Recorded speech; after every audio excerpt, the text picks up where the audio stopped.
Hello and welcome to the John Ark Show. On today's episode, we're going to interview retired Green Beret John Michael Hooten. Before we begin, I want to encourage you to subscribe to our channel for free. You can also like, comment, and follow us. We're going to have a lot of great celebrity interviews coming up, so I encourage you to click on that notification bell so you can be notified every time we upload a new episode. Also, we ask that you post a link to today's show on all your social media to help spread the word. Now, let's say hello to John Michael Hooten. Hello, John. Welcome to the John Ark Show. How are you today, my friend? I'm good, sir. And yourself? Very good. Thank you. Thanks for coming on the show.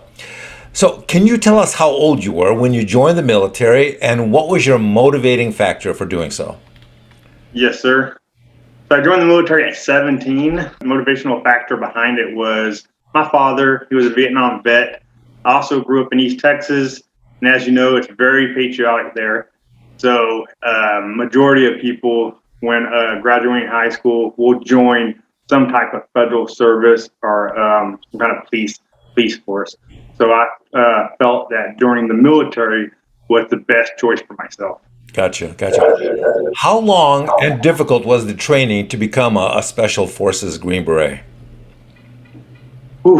Very difficult. So the training for myself took about a year. It really depends on what job you go for within Special Forces, such as 18 Charlie, 18 Delta, Bravo, Echo. I got chosen to be a weapons sergeant, which was 18 Bravo. That's one of the fastest ones, so I was able to accomplish it within a year. But it was difficult for me, not so much physically, but more mentally. Because of my age, I was very young. I was very cocky.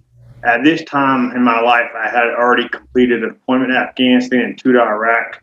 I had already completed United States Army Ranger School, Sniper School, and the Long Range Advanced Leadership course. So my ego was a driving factor in most of my choices at the time. So I would say the biggest challenge that I had during that training was honestly keeping my mouth shut. So you said you were a Ranger first before you began training for the Green Berets? I was Ranger qualified. I was assigned to the 82nd Airborne Division. Gotcha. Okay. So do you have any sense for what percentage of the people training with you actually completed the course and became Green Berets? So the Special Forces qualification course normally has about a 60% attrition rate.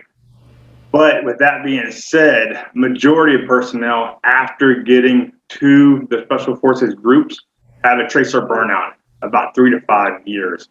So majority of the personnel that I went to the qualification course with are no longer in the military. What do you think caused that burnout for these guys within 3 to 5 years? I would say the rapid deployments, leaving their families, a majority of the time, opportunities on the outside world that people want to pursue is a major driving factor. So you graduate as a Green Beret. What happens next? So upon completion of the qualification course, I was assigned to 7th Special Forces Group, now located in Eglin, Florida. At the time, it was at Fort Bragg, North Carolina. As soon as I showed up, the first thing I did was immediately deploy to Afghanistan with Special Operations Attachment Alpha. From there, I completed my deployment to Afghanistan and immediately rolled into a deployment to Colombia. So by the way, going back to Afghanistan, what was your sense for the place and the time? Did you feel that everybody there was trying to kill you or just some of the people? I would say everybody has a motive, right? So the biggest thing is figuring out what their motive is. Majority of the time is going to be, their own identity of freedom, right? So who's messing with me today versus who's going to mess with me tomorrow. So when we're in town, a majority of the time, the local populace will support us to the best of their ability because the bad guys left because, of course, the Green Berets are in town. 2 minutes after we leave, though, those are the same villagers that have to deal with the Taliban rolling right back in because we can't be everywhere at once. Did you have to worry about a lot of IEDs in the roads? Yes, sir. I would say that's the number one concern. Yeah. Did you have any incidents where somebody suffered an attack by IED? Oh, yes. Yes, sir. From my first deployment all the way through my last deployment, IEDs were a constant threat and the number one casualty producer for the Taliban. Now, did armored vehicles really help, or did it not help too much when an IED goes off? It's a problem. So it really depends on where you're at within the country. So a majority of my coworkers, friends who are working in other regions were able to use our armored vehicles, MRABs, those kind of vehicles on a regular basis. In certain parts of the country, you cannot use those because the train just doesn't allow it. So you're stuck with GMVs, or you're stuck with using a Hilo or CH-47. Did any of your guys or buddies ever take off their armor and sit on it just in case an IED detonates underneath them? No, I think it's one of those kind of things where you just pray, right? Yeah. So as long as you're 18 Charlie and you're attached EOD personnel and K9 elements are doing their job, and that trust is there, you kind of relax your guard a little bit because you know that they're looking out for you and they're out front making sure you don't roll over that IED. So at some point you're deployed to Colombia to deal with the cartel. How long were you there, and what was that like? So the first time I was there, I want to say it's probably about 3 to 4 months. It was an eye opener, right? So up to this point, my entire time in the military has been Afghanistan and Iraq, right? Just back to back doing that, and then training events within the United States. So this was my first time to actually be a Green Beret, right? Do what we're trained to do. Go somewhere, build a indigenous force, and train them to fight for you, right? And with you. So that was a huge eye opener because yes, I did go to language school for Spanish. My Spanish was horrible. I struggled every single day when teaching my blocks of instruction.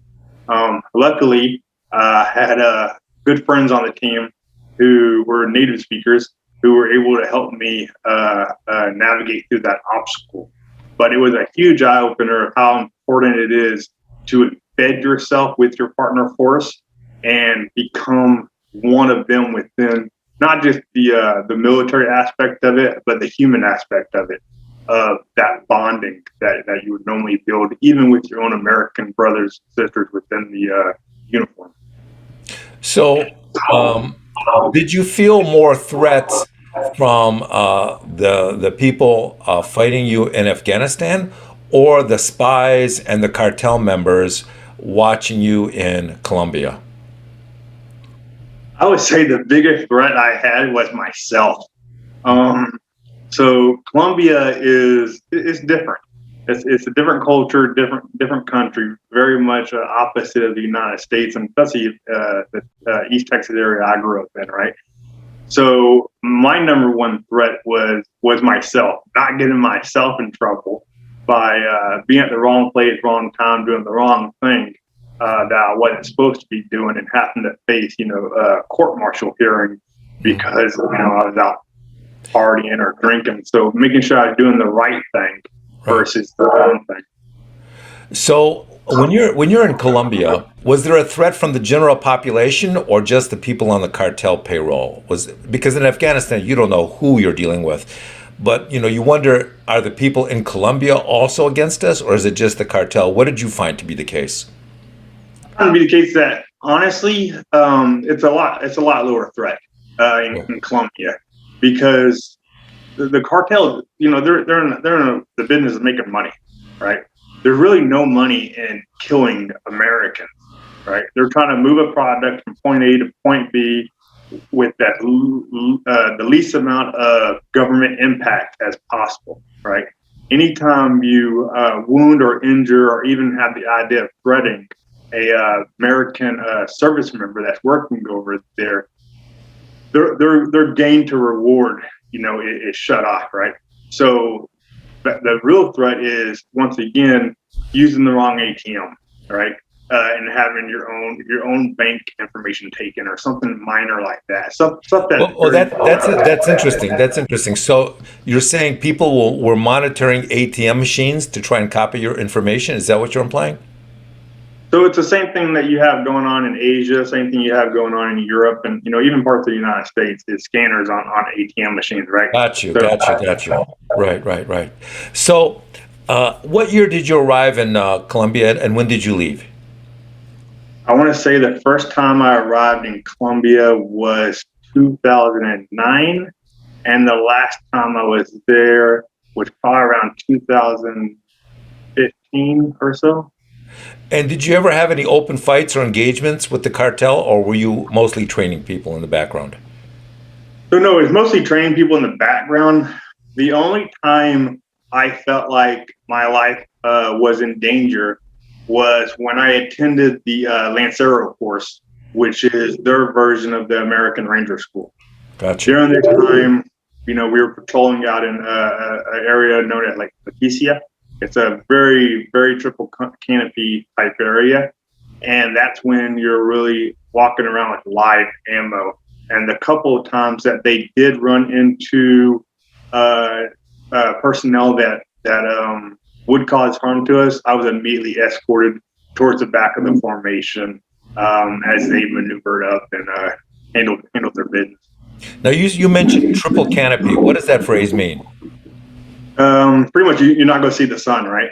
So Okay. multiple layers of vegetation above you, and hardly any layers of vegetation below you, because due to the ground not being able to get the sun, most of the stuff is very dense on the bottom. Now, when you're off duty, can you leave the base and go out amongst the civilian population? And if so, do you have to wear civilian clothes, or do you have to wear military clothing? What's the situation like? No, so it's 100% civilian clothing. You're highly encouraged actually to go in and mingle with the populace, right? Because that's what you do as a Green Beret. You blend into the culture and you try to become one within the culture. So culture awareness training can't happen in a classroom. It only can happen out in the actual training locations such as Colombia and the cities. And if you wanted to hide your sidearm under your shirt before you went out, could you do that, or is that not allowed? So most countries, you're actually not even going to carry a sidearm, Okay. due to the legal reasons a lot of times. But you will be with your counterparts, and majority of the time they are always carrying something. And if you're going to go through certain parts of the cities, or if you're going to go from point A to point B, that might go through a hostile area, you're coordinating for a police escort to go with you. Because once again, you're not there to actually engage with the narcos. You're there to train your partner force. So when the narcos see that you have a peace escort, that prevents them from trying to extort you or hurt you, I assume? Oh, definitely. Interesting. And what is the peace escort? Is that like two Colombians and military outfits, or how does that work? It can vary country to country. Majority of the time, it would be a couple of military personnel or a couple of national police personnel in uniform in their vehicle in front of you as you're behind them inside your vehicle. Is Colombia an expensive, by the way, well, back then anyways, was Colombia an expensive country to live in? Oh, no, not at all. It's a very cheap country to live in. So how did it compare overall to Afghanistan? Did you feel more or less threatened in Colombia? Once again, it's two different types of threats, right? Mm-hmm. One is because you might do an international incident in Colombia and put yourself or the nation in harm by embarrassing it. Because that's something as simple as, you're driving from point A to point B and you sideswipe a car, right? That's a huge incident. That's not something minor, right? Because that has to be dealt with. And once again, there's always somebody to take advantage of you. Then in Afghanistan, it's more of you're driving from point A to point B and a B-bid goes off. So one is life, limb, and eyesight, and the other one is more of a financial / reputation burden. I don't know what it is about the third world, but I've been in places like Cancun and other countries where people drive like lunatics. Look, I'll give you an example. We get out of the airport in Cancun, we get on a bus, which is supposed to take us, to the complex we're going to be staying in.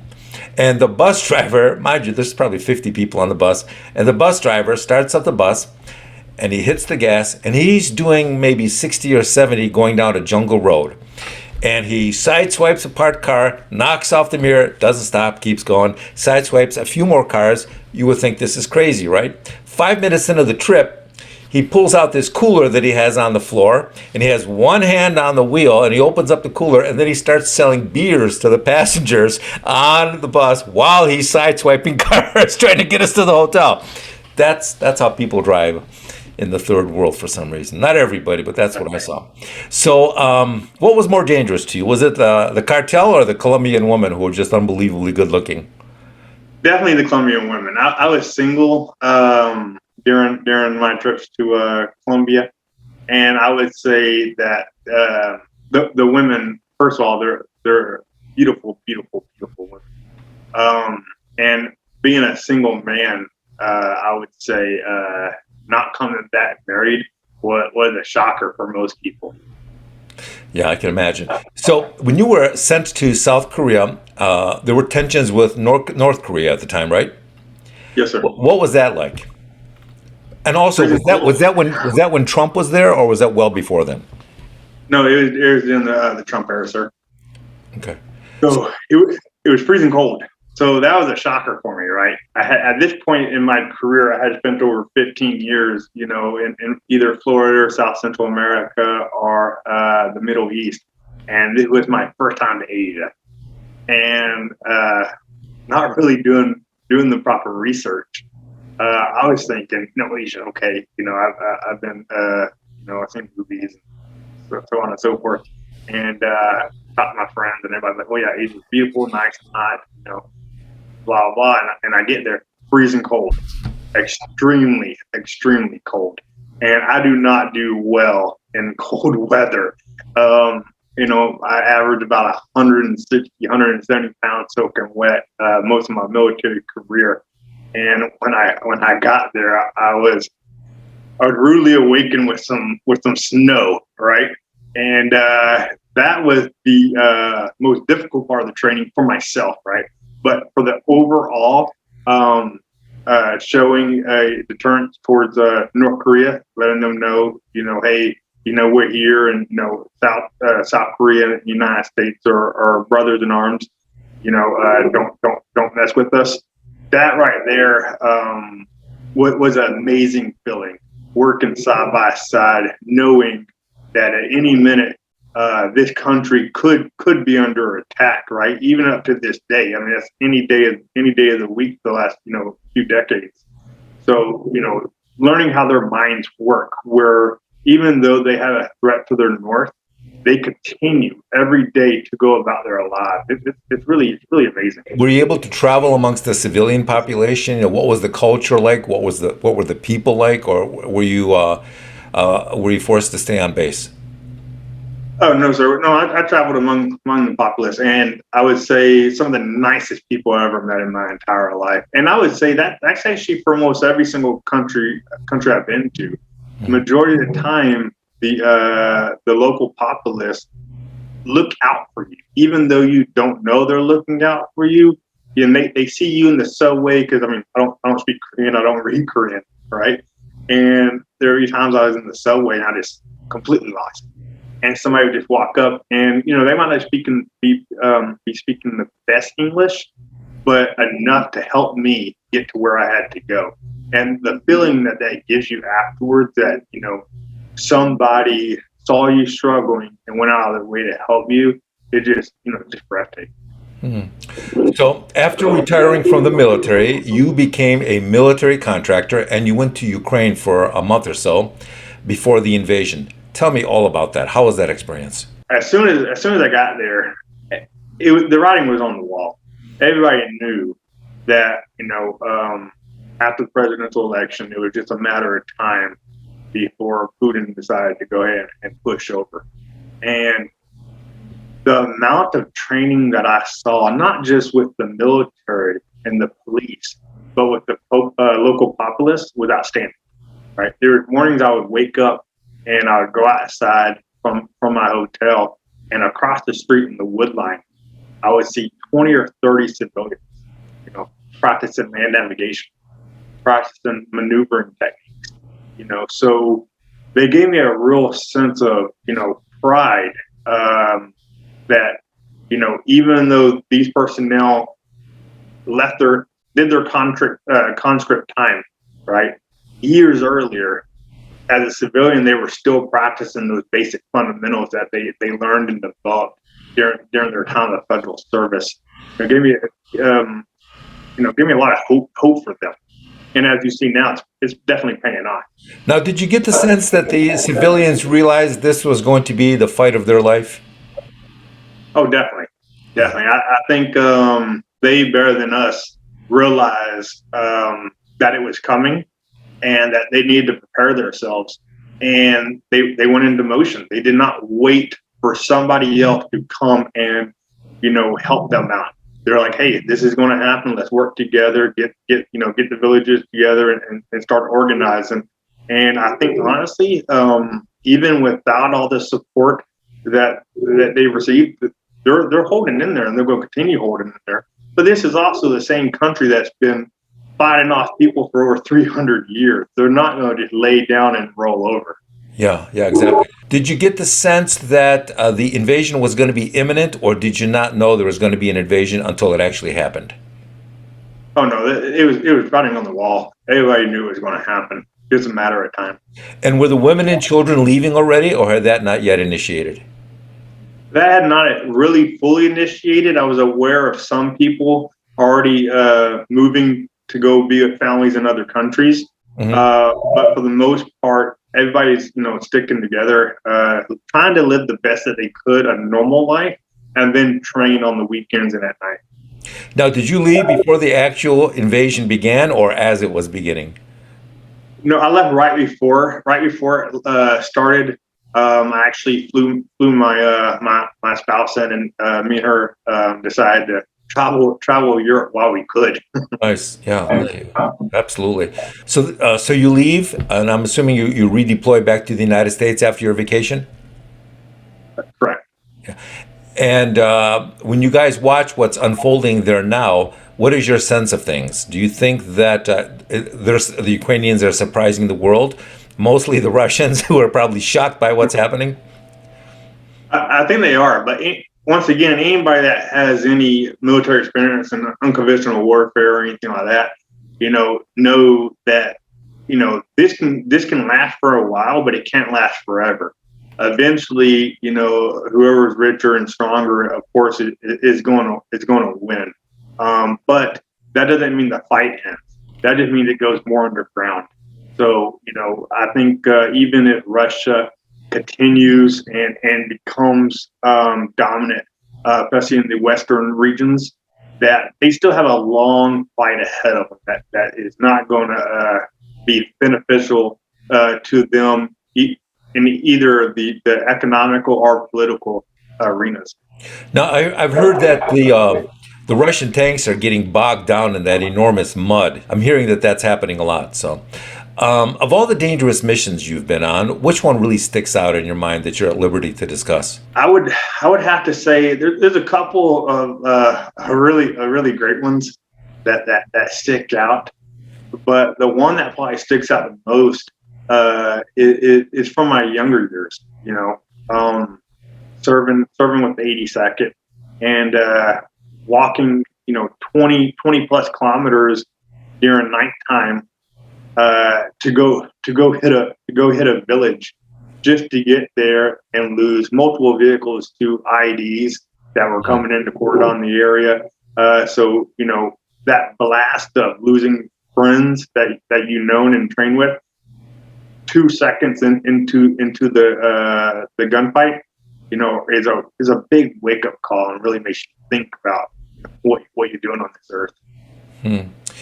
So, how well concealed are these IEDs? If you're standing next to them, can you see that the ground has been disturbed, or are they really well concealed?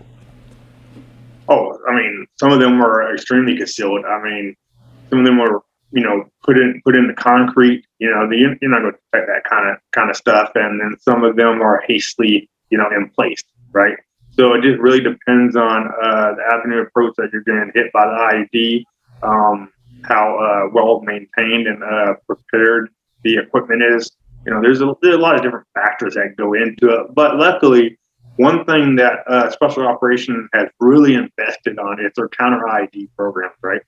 So we have outstanding canines and outstanding personnel that can detect IEDs pretty rapidly. Probably say thousands of lives.